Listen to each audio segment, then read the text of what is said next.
All right, today we have a big old red truck. Now, yes, it is rusted out, but it is for sale. Now, here in Michigan, yes, trucks rust out really easily, and we do charge a premium for trucks. This bad boy is a 3500 with a Duramax. And yes, we have 4 doors, 4x4, and yes, it's rusty.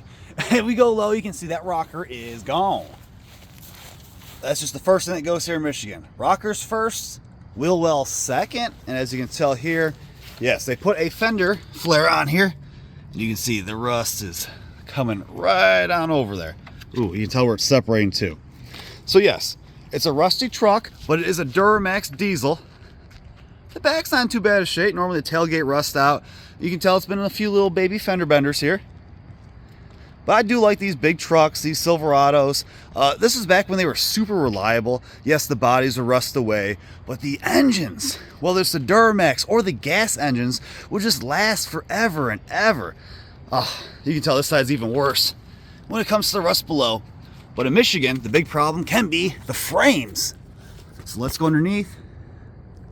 So I see a lot of surface rust, but I don't see any holes or anything in the frame. It doesn't look too bad.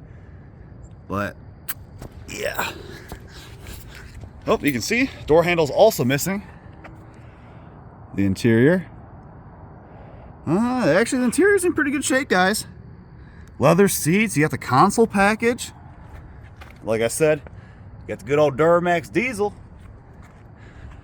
Depending on how much they actually want for it and stuff like this could be a cool work truck. Maybe if you have a property, some land, something like that, or if you just wanted a cool beater truck. But let me know in the comments below. Is this something that would interest you guys? Maybe an old rusty truck build, or would you want something a little bit newer? Let me know in the comments down below.